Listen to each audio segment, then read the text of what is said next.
ध्यानाभ्यास के लिए कृपया अपने नेत्रों को बंद कर लीजिए।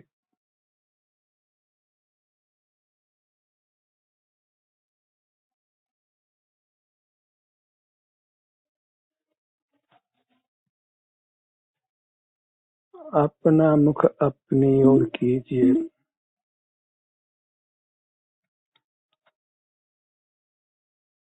आप सुख चाहते हैं और सुख आप में ही है। असीम सुख है। आप सुख के ही बने हुए हैं।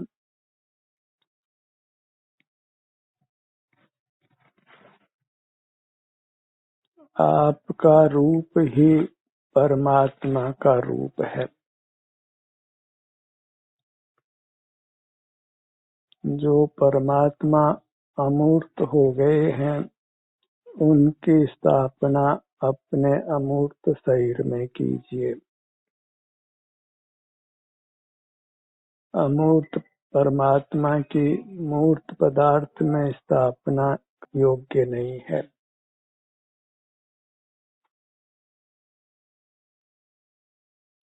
पांव से मस्तक तक जो आपकी मूर्त आपके अनुभव में आ रही है, उसी को सिद्ध परमात्मा मानिए और उसके सन्मुख बने रहिए। निरंतर बने रह सकते हैं, क्योंकि वह रूप आपका है और आपको आपसे आकुलता नहीं होती है। आकुलता का निमित्त दूसरा होता है। अपने से अपने को सुख ही मिलता है, क्योंकि सुख स्वभाव से है और दुख पर के निमित्त से है। जब जीव मूर्त से मुक्त हो जाता है, कर्म के बंधन से मुक्त हो जाता है, तो फिर दुख का कोई कारण नहीं हो सकता है, कोई निमित्त नहीं हो सकता है। सारी दुनिया मिलकर भी उस जीव को किंचित भी दुख नहीं पहुंचा सकती है। जगत से हमेशा हमेशा के लिए संबंध टूट जाता है। और जो मूल संबंध है ज्ञेय गायक का, वही टूट जाता है। परमात्मा जगत के जाननहार नहीं रहते हैं, तो संबंध टूट जाता है। फिर वे केवल सुख के भोक्ता होते हैं।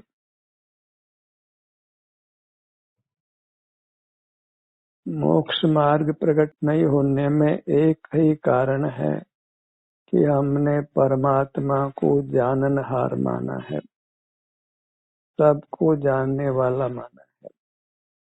लोक ने तो उनको सर्वव्यापी माना है, सर्व का कर्ता माना है। वह जीव का स्वरूप ही नहीं है, क्योंकि सर्वज्ञता और कर्तृत्व ये संभव नहीं है।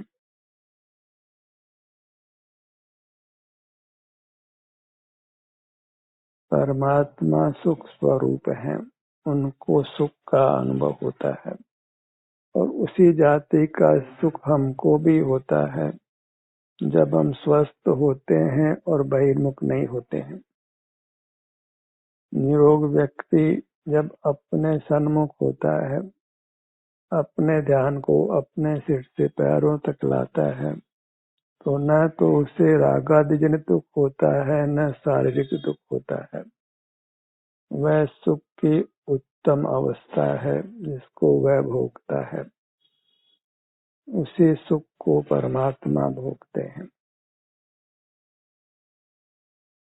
परमात्मा होना इष्ट है तो अपने सन्मुख होकर सुख भोगना प्रारंभ कीजिए।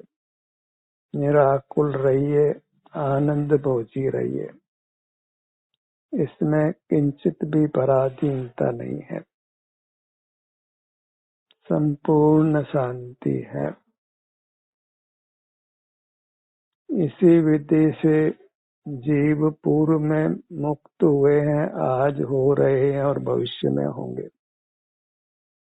इसी मोक्ष पथ पर हमको चलना है। इसी पथ पर चलकर जीव मुक्त हुए हैं, हो रहे हैं और होंगे। अपने से युक्त रहना, इसी को योग कहते हैं। वास्तव में तो जब हम पर से विमुख हो जाते हैं तो फिर स्वतः ही हमको अपने सही के सुख दुख का अनुभव होने लगता है, करना भी नहीं पड़ता है। हमें तो बस ज्ञानोपयोग को रोकना होता है, तो अपने सही के सुख दुख का संवेदन होने लगता है। मोक्ष मार्ग पहले ही लोग विधायक मानते हों, पर वास्तव में वह निषेधात्मक है, त्याग रूप है। और ज्ञान में पदार्थ को नहीं लेना वही वास्तविक त्याग है। त्याग ज्ञान में होता है। ज्ञान में त्याग रूप अवस्था ही वास्तव में विरति है, संयम है। उसी से जीव त्यागी होकर परमात्मा होता है। साधु का यही स्वरूप है कि उसकी ज्ञान में त्याग रूप अवस्था है। वह किसी बाह्य जगत के पदार्थ को देखता जानता नहीं है। जैसे परमात्मा अपने सुख को भोग रहे हैं, ऐसे ही साधु अपने सुख को भोगते हुए रहता है। साधु और सिद्ध में ज्यादा भेद नहीं है। जब अपने में अंतर्मूर्त ठहर जाता है, अर्थात 48 मिनट के पहले पहले ही उसको मोक्ष मिल जाता है, तो परमात्मा होने में और साधक होने में 48 मिनट से कम समय लगता है। इतना परमात्मा दशा नजदीक है। इतनी नजदीक अवस्था को हम नहीं पा रहे हैं। कहीं दूर जाना हो तो सफर में 15 घंटे लगते हों, 20 घंटे भी लगते हों, 2 दिन भी लगते हों। पहले जहाज से जाते थे, पानी के जहाज से तो महीनों भी लगते थे। यहाँ तो मोक्ष तक जाने में 48 मिनट का समय भी नहीं लगता है। परमात्मा दशा इतना नजदीक है कि बस बाहर देखना बंद कीजिए तो आपको आपका सुख अनुभव में आने लगता है, और मुक्ति तक आप 48 मिनट के भीतर ही पहुंच जाते हैं और फिर मुक्त ही रहते हैं। बाहर की मैत्री को तोड़ना है। लोग मैत्री भावना बांटते हैं, पर उसका कुछ भी फल नहीं है। संसार ही दीर्घ होता है।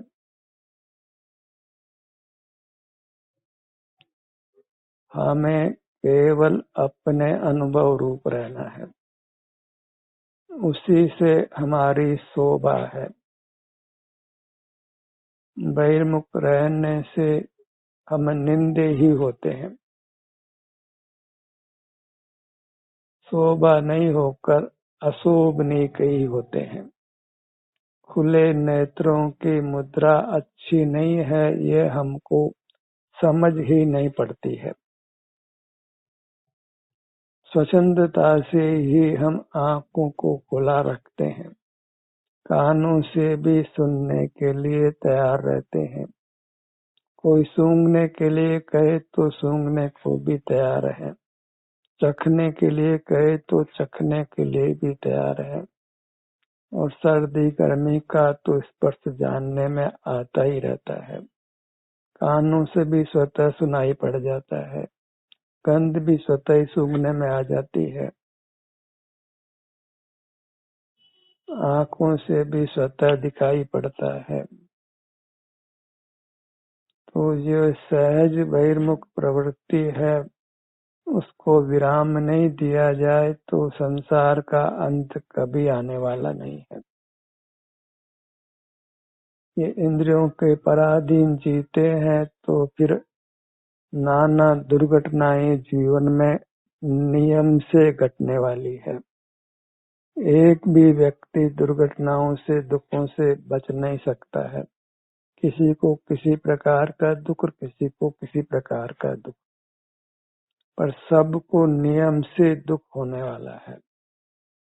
यदि इंद्रियां खुली है, नेत्र खुले हैं तो नियम से दुख होने वाला है। कानों से सुन रहे हैं, नासिका से सूंघ रहे हैं, जिह्वा से चख रहे हैं, स्पर्श इंद्रिय से स्पर्श कर रहे हैं, तो फिर दुख पाना ही है। भोजन के त्याग में भी ये बात प्रधान है कि हम भोजन का रस का ज्ञान नहीं करना चाहते हैं।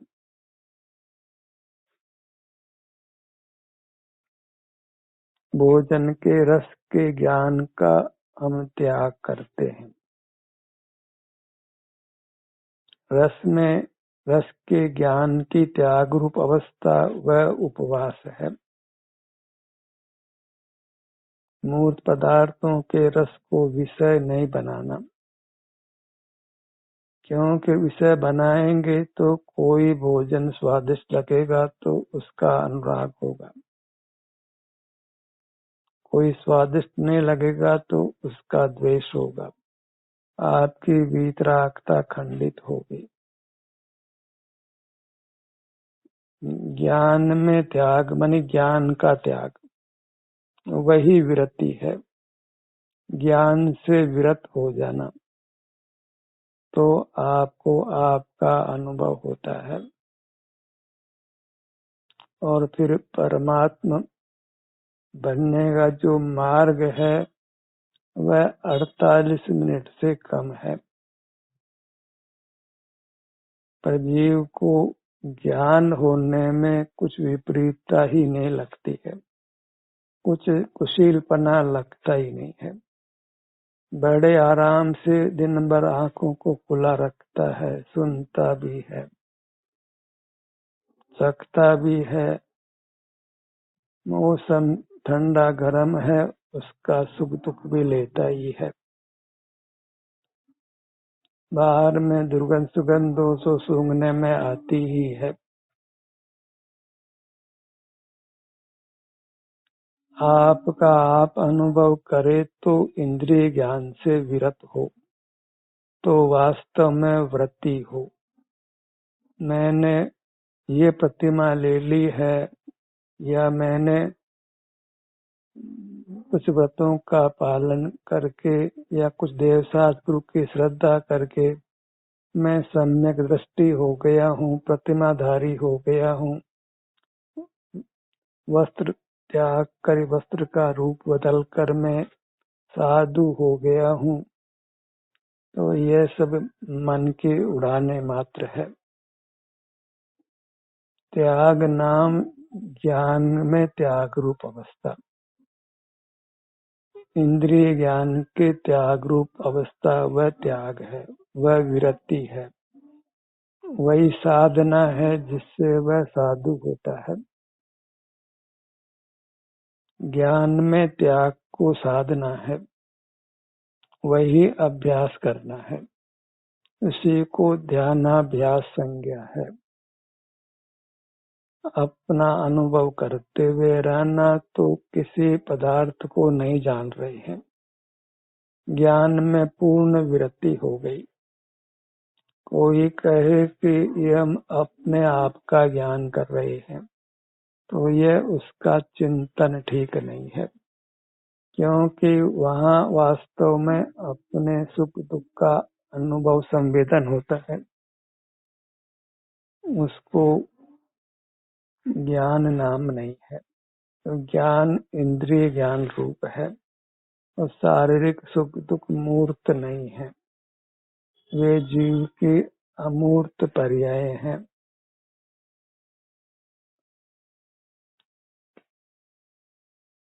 वह स्वसंवेद्य है, स्वयं के ही अनुभव में आती है।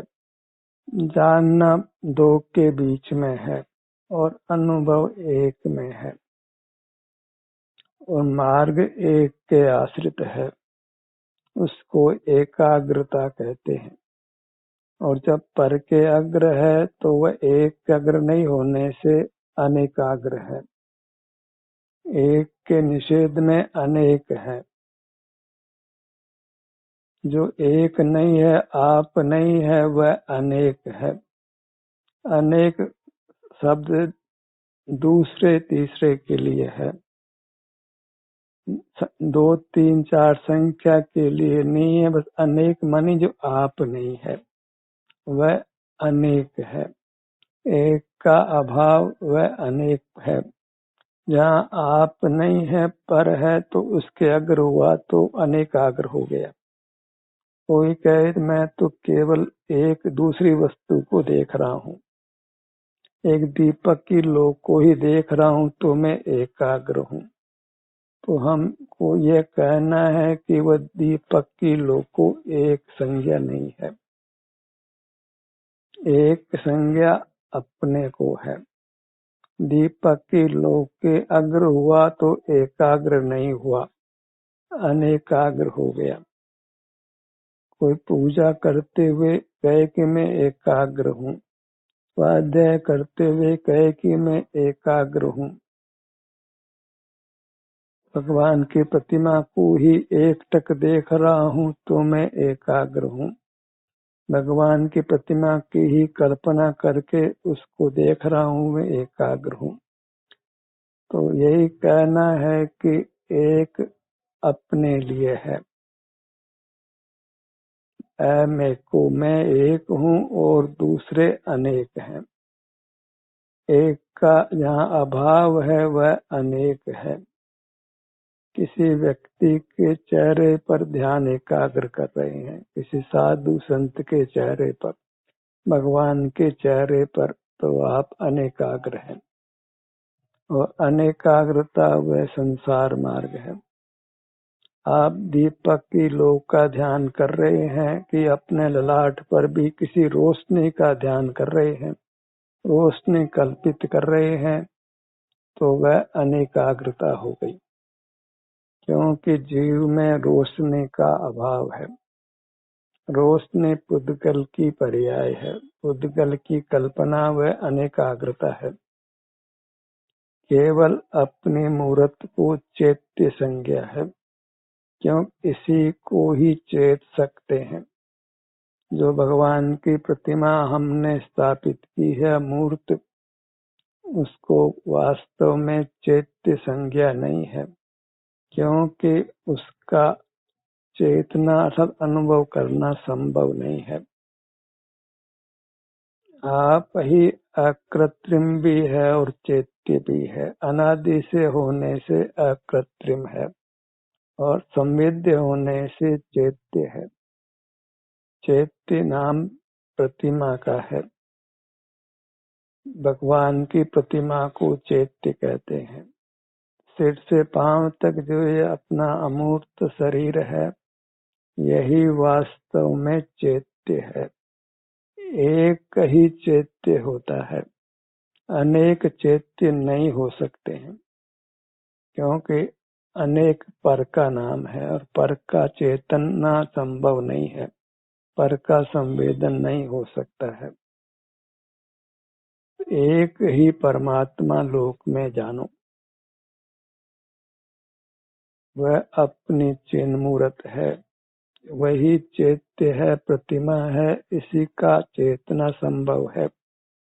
अन्य मूर्त पदार्थ इंद्रिय ज्ञान के विषय होने से वे ज्ञेय हैं, जानने में आए प्रमेय हैं, पर चैत्य नहीं है।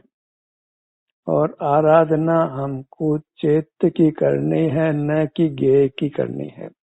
ज्ञेय तो पुद्गल है, उसके आशय से संसार की यात्रा होती है। ज्ञेय को जानना, ज्ञायक बनना, उससे संसार यात्रा संपादित होती है। चतुर्गतियों में परिभ्रमण होता है। पंच परावर्तन होता है। हमें चैत्य को चेतना है और वह चेतना संवेदन रूप होता है, सुख दुख के संवेदन रूप होता है। वह सुख दुख भी जो प्रत्यक्ष अनुभव में आता हो वह शारीरिक सुख दुख है। वैश्विक सुख दुख तो इंद्रियों के माध्यम से अनुभव में आता है, वह परोक्ष है। प्रत्यक्ष जो भी सुख दुख अपने लक्ष्य से अनुभव में आता है वही संवेदन है, वही चेतना है और वह अपने मूर्त के सुख दुख का संवेदन होता है। अपने मूर्त ही परमात्मा की मूर्ति है, चैत्य है, प्रतिमा है। इसके सुख दुख का संवेदन करना ही परमात्मा की आराधना करना है, पूजा करना है। और दर्शन भले को दर्शन का अर्थ वहाँ संवेदन लेना है। आराधना पूजा चैत्य की होती है, दर्शन भी चैत्य का होता है और वह चैत्य केवल एक है। एक कोई चेत सकते हो, जो एक नहीं है पर है, दूसरा तीसरा चौथा है, उसके सुख दुख का अनुभव करना कतई संभव नहीं है। मूर्त में तो सुख दुख है ही नहीं, अन्य जीवों के सुख दुख का किसी प्रकार हम अनुभव नहीं कर सकते हैं। दूसरे का सुख दुख अनुभव में नहीं आया तो दूसरे के सुख दुख को हमने जाना नहीं है। जानना मात्र संसार का स्वरूप है, तो जानना दो के बीच में होता है। संवेदन मोक्ष मार्ग है क्योंकि वह एक में होता है। अपनी मूर्त ही संवेद्य है तथा संवेदन योग्य है और वही मोक्ष का मार्ग है। अपनी मूर्त और उसमें जो सुख दुख की आशा का संवेदन अनुभव होना, वही चैत्य को चेतना है, वही चैत्य की भगवान की प्रतिमा की आराधना है, पूजा है। आराधना पूजा ये सब संवेदन के एकार्थक हैं। जहाँ स्वसंवेदन नहीं है वहाँ आराधना नहीं है, पूजा नहीं है, वह दर्शन भी नहीं है। दर्शन अपना है, दर्शन का अर्थ भी संवेदन लेना है। अपनी मूर्त का ही संवेदन करते रहिए और 48 मिनट से पहले परमात्मा हो जाओगे। ऐसे उत्तम कार्य को करने में देर नहीं लगाना है, इस काम को पेंडिंग नहीं रखना है। जहाँ काम पेंडिंग रहता है वहाँ मन अशांत रहता है, कुछ करने का भार रहता है, उस भार के साथ शांति नहीं होती है। तो आप परमात्मा होने के काम को कर लीजिए, इसको पेंडिंग मत रखिए। इस काम को निपटा कर ही विश्राम करिए, अनंत काल विश्राम करिए। तो अपने करने योग्य काम या कृत्य है वह केवल अपने को चेतने रूप है। अपनी चिन्ह मूर्त वह चैत्य है, उसको चेतना माने अनुभव करना। यहाँ जो भी सुख दुख स्थिति है उसका संवेदन करना, उसमें संवेदन में भेदभाव नहीं करना है। जो भी संवेदन हो उसको स्वीकार करना है, वहाँ से च्युत नहीं होना है, विचलित नहीं होना है, उसको छोड़कर अन्य कार्य में प्रवृत्त नहीं होना है। तो आप 48 मिनट के भीतर भीतर ही परमात्मा होने वाले हैं। बिना बोले, बिना सुने, बिना देखे, बिना विचार किए, बिना कहीं गए, बिना हिले डुले,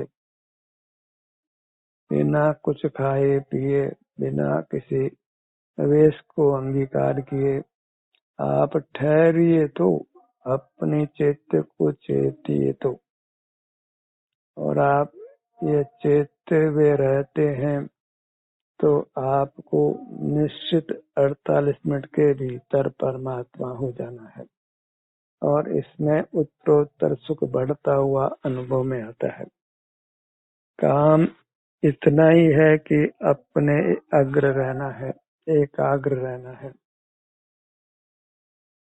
अग्र अर्थात मुख होता है।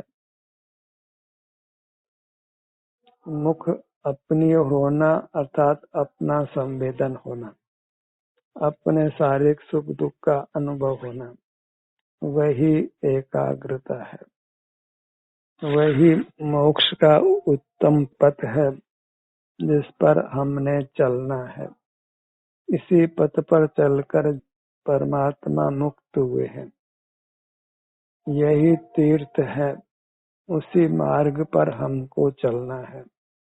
वह मार्ग अपने सिर से पैरों तक विस्तार को प्राप्त है। इसी को हमने तय करना है, और इसमें वास्तव में समय नहीं लगता है। सिर से पैरों तक आने में समय नहीं लगता है, पर जब हम इसके विभिन्न भागों का संवेदन करते हुए रहते हैं तो उसमें कुछ समय लगता है, और वह भी 48 मिनट से पहले ही पूर्ण हो जाता है। परमात्म दशा प्रकट हो जाती है। तो क्यों न हम अंतर में ही विहार करें। जो अपना चैत्य है भगवान की वही प्रतिमा है, क्योंकि उसी का चेतना संभव है। चैत्य नाम या भगवान की प्रतिमा का नाम अपनी मूर्त का है। यही देवादिदेव है, यही आराध्य है, यही पूज्य है, यही आनंद दाता है, और इसके भोग में कोई विकल्प नहीं है। बाहर के पदार्थों को भोगे तो अच्छे बुरे के रूप में उनका विकल्प होता है, और स्वरूप ज्योति तो निरंतर बनी रहती है। संसार बना रहता है, और सहज ही दुख उत्पन्न करने वाले कारण मिलते हैं। आप सोच भी नहीं सकते ऐसे आत्मघाती कारण आपको बहिर्मुख रहने पर मिलते हैं, और आप असह्य वेदना से गुजरते हैं। कल्पनातीत दुख को भोगते हैं। ऐसे दुखों को हमने पहले अनंत भोगा है, और हमको कुछ भी भय नहीं है। कुछ मोक्ष मार्ग का अनुसंधान करने का विकल्प भी नहीं होता है। बाहर के मूर्त पदार्थों से ही उपयुक्त रहकर हम अपने को कृतकृत्य मान लेते हैं। इंद्रिय ज्ञान में रहते हुए हमको कुछ शर्म भी नहीं आती है, लज्जा भी नहीं आती है। वही निर्लज्जता है, बेशर्म होना है। चोर चोर मोसेरे भाई, सारा ही जगत इस रूप पर नमन कर रहा है। कोई टोकने वाला भी नहीं है, कोई मार्ग निर्देश देने वाला भी नहीं है, तो फिर संसार अनवरत रूप से चलता ही रहता है। हमें उसको ही समाप्त करना है, अपने को ही निरंतर चेतना है। 48 मिनट तक ही चेत लीजिए, फिर अनंत काल उसके फल को भोगिए। ध्यान का सत्र यही समाप्त होता है।